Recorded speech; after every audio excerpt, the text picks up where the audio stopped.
Welcome to the Billboard Mastery Podcast, where you will learn the correct way to identify, evaluate, negotiate, perform due diligence on, select the construction type, build, rent the ad space, and operate billboard signs. And now, here is your host, the guy that built from scratch the largest privately owned billboard company in Dallas-Fort Worth, Frank Rolfe.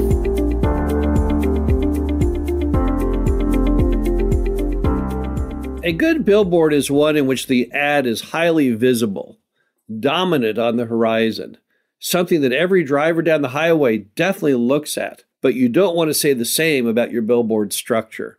This is Frank Rolfe, the Billboard Mastery Podcast. We're going to talk about trying to make your billboard structure blend into its environment. And let's first start off by saying why. Why do we care if the billboard blends into the environment or not? Well, for one thing, the billboard definitely, from an advertiser's perspective, is more effective if there's no distraction from their ad.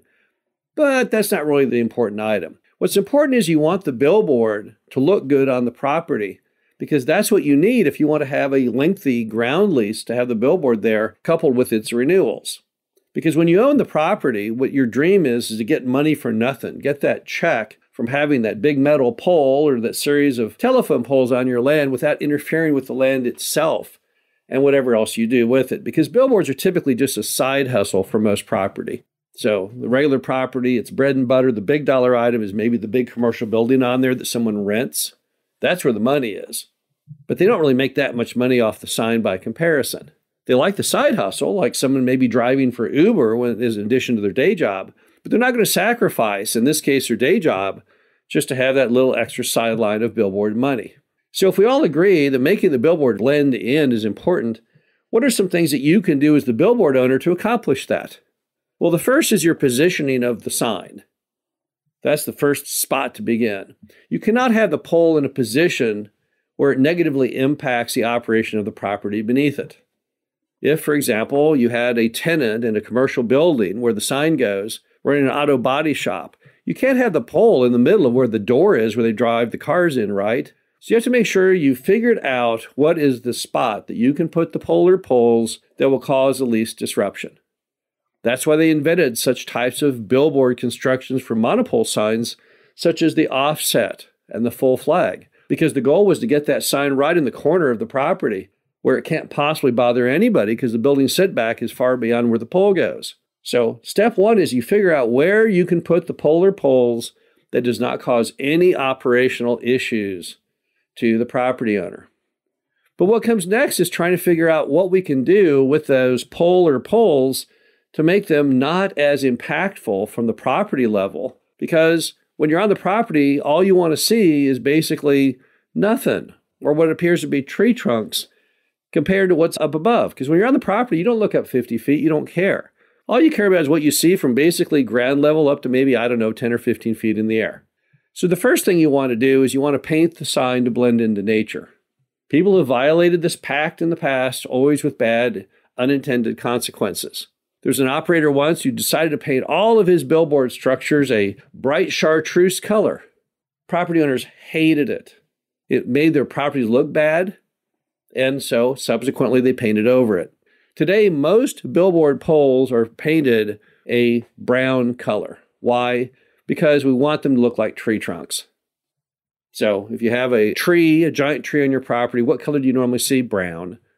So the only question is on a monopole sign is, should that pole be a dark brown or a lighter brown? And you'll see if you drive around that some of the largest companies, such as Lamar, have their own personal opinion on what kind of brown they should use. But as long as it's brown, typically everything is fine. Now, another issue you want to do on your sign in some instances is you take that to the next level. Having just a big brown pole may work in some applications, but sometimes that property is so upscale that still doesn't cut it. That's not going to make the deal happen. So what can you then offer the property owner to disguise the pole even in a bigger way so that you just can't see it? Kind of like the Harry Potter cloak of invisibility. What can you do? Well, one option is, and I've done this, is to encase the pole in brick. Now, we're not used to seeing billboard poles in brick. That's definitely true. But if you talk to a mason on what it will cost to build brick around the pole up to the height of about 10 to 15 feet off the ground, you'll find it's really not that impossibly unaffordable, because the pole structure gives them something. They can weld little things off of that pole to help support the brick. So bricking the column is one option. Another one I've seen used is putting mylar around the column that's reflective, what looks like mirrored-like substance, so that the sign pole basically literally blends in. That's probably one of the most effective ways to do it. If it's in the green area, all it will reflect is all the green around it. You won't even see the darn thing. So putting mylar around a sign is another possibility. In some applications, what you may have to do is to eliminate the pole altogether and add that sign to the existing structure itself. That's called a wall mount. So there's another way to make it happen. But the bottom line is you got to get creative. Right now, if you drive around town, you may see these what look like trees, but under closer inspection, those are the booster antennas for cell phone companies. And sometimes they make those things up so well, you just can't even see them. They look like a giant pine tree, but then when you look closer, because you'll see a little equipment on the top of it, that's no pine tree. That's a giant steel pole with these fake branches made out of metal to help disguise the fact that you've got this antenna there. Now, billboard companies can't typically spend that much money on disguising the pole, but nevertheless, it would behoove you always to think about some strategies and to know the cost, because when you go out there and meet with or talk to the property owner about getting the sign on their property, dangling the carrot of creating a situation where you can't really see the sign structure will definitely help get that deal signed. This is Frank Rolfe, the Billboard Mastery Podcast. Hope you enjoyed this. Talk to you again soon. Thank you for listening to the Billboard Mastery Podcast. Be sure to visit us at www.billboardmastery.com, where you can find past episodes of this show, plus an array of information to help you successfully build, buy, and operate billboard signs.